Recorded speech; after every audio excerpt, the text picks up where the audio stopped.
स्वामीनारायण हरे, स्वामीनारायण हरे। वचनामृत गडडा प्रथम प्रकरण का 72वां। महात्म्य युक्त निश्चय।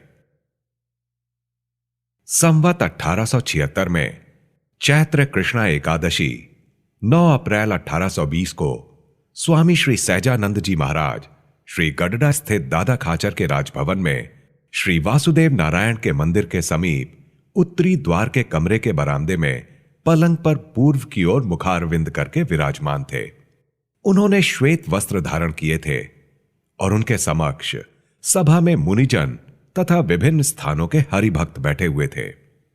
उस समय मुक्तानंद स्वामी ने कहा कि हे महाराज, कल आपने दादा खाचर के सामने बहुत सुंदर बातें कही थीं। उसे सुनने की हम सबको बहुत इच्छा है। तब वह बात बताते हुए श्रीजी महाराज बोले कि जिस भगवत भक्त को भगवान का महात्म्य सहित निश्चय हो तथा वह संत एवं सत्संगी का महात्म्य बहुत अच्छी तरह जानता हो, उस भक्त का कर्म एवं काल यदि कठिन हो, फिर भी उस भक्त के भीतर भक्ति का अतिशय बल होने से काल तथा कर्म एक साथ मिलकर भी उसका अहित नहीं कर सकते।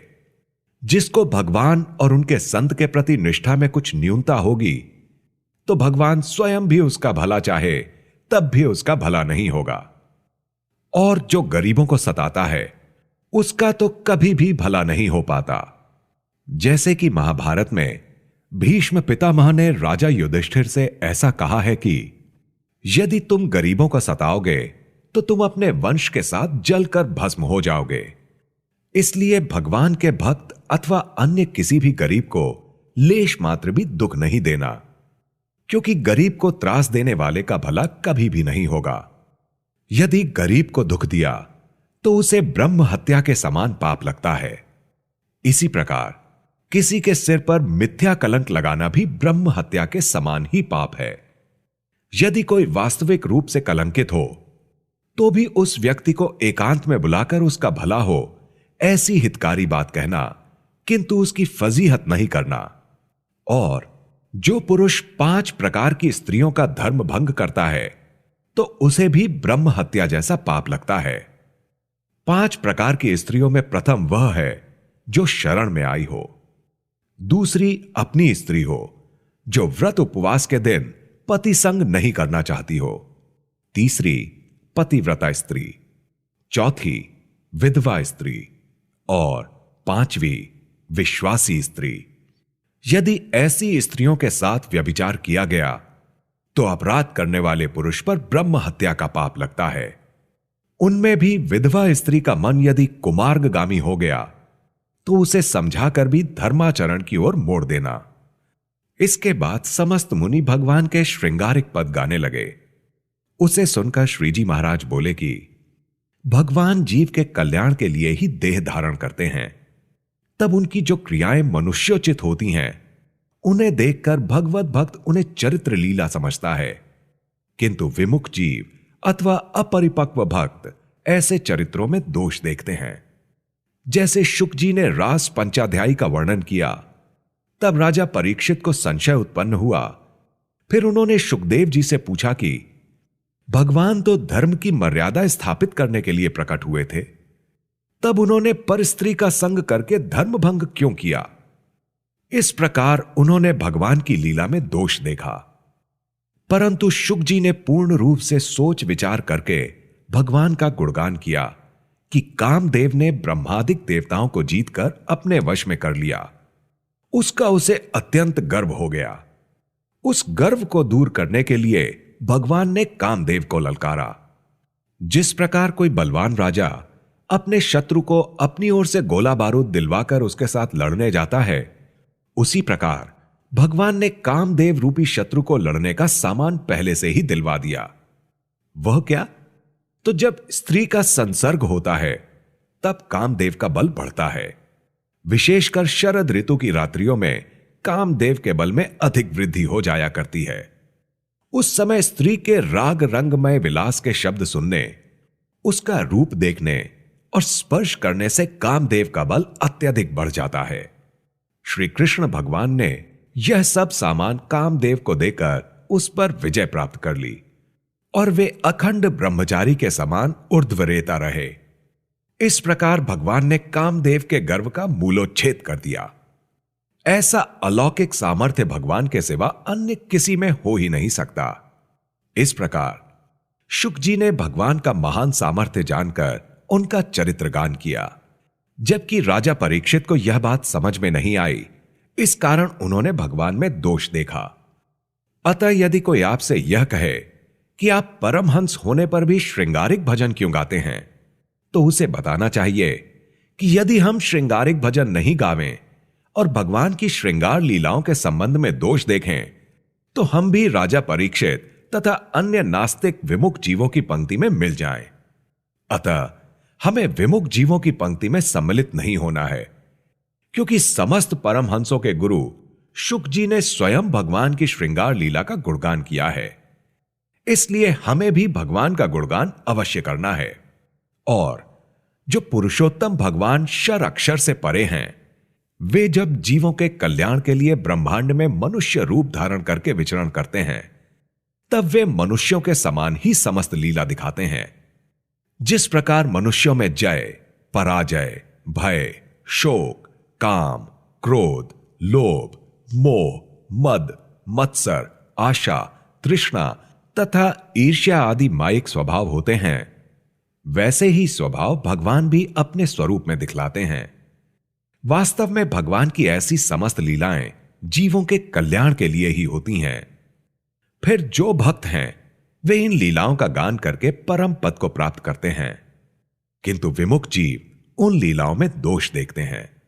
जिस प्रकार भगवान शर की आत्मा है, वैसे ही वे प्रकृति पुरुष से परे रहने वाले अक्षर ब्रह्म की भी आत्मा है तथा शर अक्षर को अपनी शक्ति द्वारा धारण किए हुए हैं, और वे स्वयं तो शर अक्षर से भिन्न है। तथा भगवान की महिमा ऐसी अपरंपार है कि जिनके एक एक रोम के छिद्र में अनंत कोटि ब्रह्मांड परमाणु के समान रह रहे हैं, ऐसे अत्यंत महान भगवान जीवों के कल्याण के लिए मनुष्य जैसे हो जाते हैं।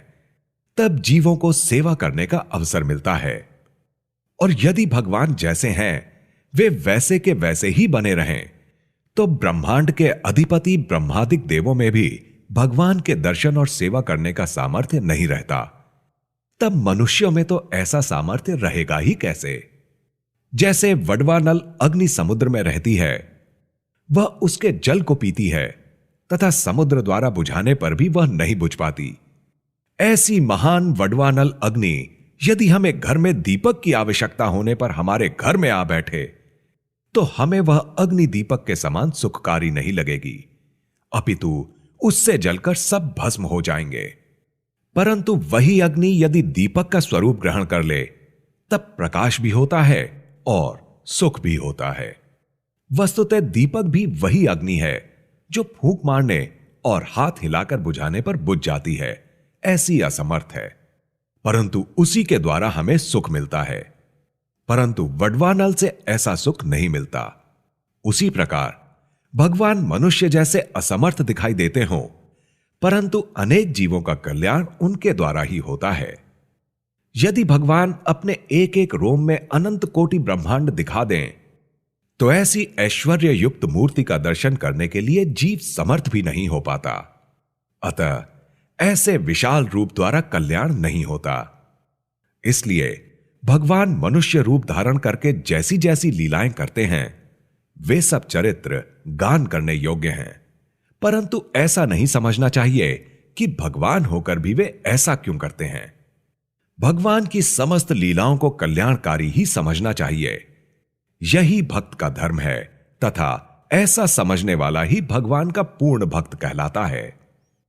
इसके पश्चात रोजका के हरिभक्त काका भाई ने पूछा, जिसे बिना माहात्म्य का निश्चय हो जाता है उसके कौन से लक्षण हैं, और जिसे माहात्म्य सहित निश्चय होता है उसके कौन से लक्षण हैं? तब श्रीजी महाराज बोले, जिसे माहात्म्य रहित निश्चय हुआ है उसे ऐसे संकल्प होते हैं कि भगवान तो मिले हैं, परंतु यह कौन जानता है कि हमारा कल्याण होगा या नहीं। तथा जिसे माहात्म्य सहित निश्चय हो गया है, वह यह समझने लगता है कि जिस दिन से मुझे भगवान के दर्शन हुए हैं उसी दिन से मेरा कल्याण हो चुका है, तथा जो जीव श्रद्धापूर्वक मेरे दर्शन करेंगे तथा मेरे वचनों का पालन करेंगे उनका भी कल्याण हो जाएगा। तब मेरा कल्याण होने में क्या संशय रहेगा। मैं तो कृतार्थ हूं और जो कुछ साधना करता हूं वह भगवान की प्रसन्नता के लिए ही करता हूं। जो भक्त ऐसा समझने लगता है, मान लीजिए कि उसे भगवान का माहात्म्य सहित निश्चय हो चुका है। फिर काका भाई ने पूछा कि भगवान के उत्तम, मध्यम तथा कनिष्ठ कहे जाने वाले 3 प्रकार के भक्तों के क्या लक्षण होते हैं। तब श्रीजी महाराज बोले, जो भक्त स्वयं को देह से भिन्न रहने वाली आत्मा का रूप मानता है तथा जड़ता, दुख, मिथ्यापन और अपवित्रता आदि इस देह के गुणों को आत्मा के गुण नहीं मानता और अछेद्य, अभेद्य एवं अविनाशी आदि आत्मा के गुणों को देह में नहीं मानता और अपने शरीर में रहने वाली जीवात्मा को देखता है, उस आत्मा में स्थित परमात्मा को भी देखता है तथा दूसरे लोगों की देहों में रहने वाली आत्मा को भी देखता है, ऐसा सामर्थ्य रखने पर भी वह केवल आत्मदर्शन से कहीं अधिक महत्वपूर्ण भगवान तथा उनके संत को समझता है। स्वयं को आत्मदर्शन हुआ है उसका लेश मात्र भी अभिमान नहीं करता। ऐसे जिसके लक्षण हो उसी को उत्तम भक्त कहते हैं। अब भगवान का निश्चय तथा आत्मनिष्ठा दोनों होने पर भी जिसे भगवत भक्त पर ईर्ष्या बनी रहती हो एवं यदि भगवान उसका अपमान कर दें तो भगवान के प्रति भी ईर्ष्या उत्पन्न हो कि वे बड़े होकर भी बिना दोष के ही ऐसा व्यवहार क्यों करते होंगे, ऐसे लक्षण वाले को मध्यम कोटि का भक्त समझना तथा भगवान का निश्चय तो हो परंतु आत्मनिष्ठा ना हो तथा भगवान से तो प्रीति हो किंतु इसके साथ साथ सांसारिक व्यवहार के कारण भी उसे हर्ष एवं शोक प्रभावित करते हों तो उसे कनिष्ठ भक्त समझना। इति वचनामृतम। इस प्रकार से श्री गडडा प्रथम प्रकरण का 72वां वचनामृत पूर्ण हुआ।